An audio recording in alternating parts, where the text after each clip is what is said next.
Welcome back to Pinku channel Tamil. எல்லாரும் எப்படி இருக்கீங்க? நான் ரொம்ப நல்லா இருக்கேங்க. இப்போ இந்த சீசன் பார்த்தீங்கன்னா நிறைய பேருக்கு வந்து இருமல், ஜலதோஷம் இதெல்லாம் வந்துகிட்டே இருக்கும். முக்கியமாக வந்து குழந்தைங்களுக்கு காஃப் வந்துருச்சுன்னா அது சரி பண்ணுறதுக்குள்ளேயே நம்ம ரொம்ப கஷ்டப்பட்டுருவோங்க. அந்த குழந்தைங்க இருமுறதை பார்த்தா நம்மளுக்கு ரொம்ப கஷ்டமாக இருக்கும். ஸோ அதை ஒரே நாளில் சரி பண்ணுறதுக்கு ஒரு சூப்பரான ஐடியா தான் இன்றைக்கி நான் உங்களுக்கு சொல்ல போகிறேன். இது ரொம்ப ரொம்ப ஈஸியான ஒரு ஐடியா தான் இது. சில பேருக்கு தெரிஞ்சிருக்கலாம், சில பேருக்கு தெரியாமல் இருக்கும். இது வந்து எங்கள் வீட்டில் நான் பண்ணுற ஒரு மெத்தட் தான் இது. ஸோ வீடியோ ஃபுல்லாக பாருங்கள். அதுக்கு முன்னாடி நம்ம சேனல் நீங்கள் இப்போ தான் ஃபஸ்ட் டைம் பார்க்குறீங்க, இன்னும் சப்ஸ்கிரைப் பண்ணலைன்னா சப்ஸ்கிரைப் பண்ணிக்கோங்க. பக்கத்தில் ஒரு பெல் ஐக்கன் இருக்கும், அதை மறக்காமல் கிளிக் பண்ணிவிடுங்க. அப்போ தான் புது வீடியோஸ் எல்லாம் நீங்கள் உடனே பார்க்கலாம். இது வந்து நீங்கள் பார்க்குறது கற்பூரவள்ளி செடி. இது வந்து எல்லார் வீட்லேயுமே இருக்கும். இது வந்து எங்கள் வீட்டில் தொட்டியில் நான் வச்சுருக்கேன், குட்டியாக இருக்குது. இதை ஒரே ஒரு லேசாக அப்படி தொட்டிங்கனாலே உடஞ்சி வந்துடும். அந்த மாதிரி தான் அது. நீங்கள் அப்படியே ஒரு கிள்ளிட்டு நீங்கள் உங்கள் வீட்டில் வச்சாலும் உடனே வளர்ந்துருங்க. இதிலிருந்து நான் வந்து ஒரு 2 இலை எடுத்துக்கிறேன். இது எல்லார் வீட்லேயுமே இருக்க வேண்டிய ஒரு செடிங்க. இது துளசி, ரெண்டுமே வந்து நீங்கள் அப்படியே பச்சையாகவே கூட சாப்பிடலாம். இப்போ நான் வந்து டீ போட்டுட்டு இருக்கேங்க. டீ, பூஸ்ட் இல்லை ஹார்லிக்ஸ், மில்க் எதுவாக இருந்தாலும் பரவாயில்ல.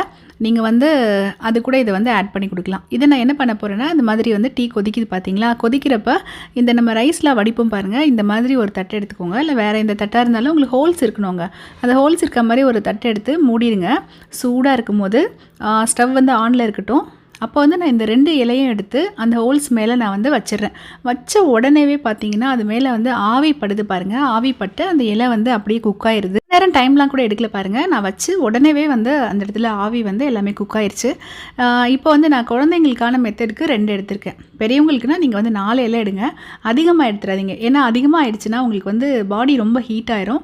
ஸோ குழந்தைங்கன்னா 2, பெரியவங்கன்னா வந்து 4 இலை எடுத்துக்கோங்க போதும். இப்போ வந்து நல்லா வெந்துருச்சு பாருங்கள். இலை வந்து அப்படியே அந்த ஃப்ளாட் ஆயிடுச்சு அந்த தட்டு மேலே. இப்போ வந்து நான் அந்த இலையை எடுத்துக்கிறேன். வந்துட்டு அப்படியே கையிலே எடுத்துடாதீங்க, ஏன்னா தட்டு வந்து ரொம்ப ஹீட்டாக இருக்கும். இந்த மாதிரி ஸ்பூன் ஏதாவது வச்சு நீங்கள் எடுத்துக்கோங்க. எடுத்துட்டு நான் என்ன பண்ண போகிறேன்னா, இதை வந்து நான் இந்த டீயில் தான் மிக்ஸ் பண்ண போகிறேங்க. டீ எடுத்துக்கிறதுனால ஓகே, நான் சொன்ன மாதிரி நீங்கள் வந்து மில்காக இருந்தாலும் ஓகே, பூஸ்ட், ஹார்லிக்ஸ், குழந்தைங்க அவங்க எதை குடிக்கிறாங்களோ குடிக்கட்டும். ஒருவேளை வந்து அவங்க எதுவுமே சாப்பிட மாட்டாங்க அப்படின்னா நீங்கள் வந்து ஹாட் வாட்டரில் வந்து இதை மிக்ஸ் பண்ணி கொடுக்கலாங்க. இப்போ நான் வந்து டீ வந்து ஃபில்டர் பண்ணி எடுத்துக்கிட்டேன். இந்த டீயில் பார்த்தீங்கன்னா இந்த இலை 2ஐயும் சேர்த்து ஜஸ்ட் நான் வந்து புழிஞ்சு விட போகிறேங்க. இப்போ பாருங்கள், நான் வந்து இது மாதிரி புழிஞ்சு விடுறேன். ட்ராப்ஸ் மாதிரி தான் வரும். இதை நீங்கள் வந்து அப்படியெல்லாம் போட வேண்டியதில்லை, வேறு ஒன்றுமே இல்லைங்க. ஜஸ்ட் நீங்கள் வந்து அதை ஹீட் பண்ணிங்க, அந்த இலையை வந்து அப்படியே அந்த டீயில் வந்து புழிஞ்சு விட்டுட்டீங்க, அவ்வளோதாங்க. இதில் வந்து ஒரு 4-5 ட்ராப் பட்டாவே போதும். உங்களுக்கு வந்து இருமல் வந்து எந்த இடத்துலேருந்து வந்துச்சுன்னே தெரியாது, எல்லாமே காணாமல் போயிடுங்க. இது வந்து இந்த ட்ராப்ஸ் போடுறதுனால உங்களுக்கு டீயோட ஃப்ளேவர் வந்து மாறுமான்னு கேட்டிங்கன்னா தெரியவே தெரியாதுங்க. ஏன்னா குழந்தைங்க அந்த ஃப்ளேவர் இருந்ததுன்னா சாப்பிட மாட்டாங்க. அந்த ஸ்மெல்லே உங்களுக்கு தெரியாது. நீங்கள் தைரியமாக கொடுக்கலாம். இது உடனே சரியாயிரும். நீங்கள் இதை டெய்லி கூட பண்ணி கொடுக்கலாங்க. உங்களுக்கு கோல்டே வராது.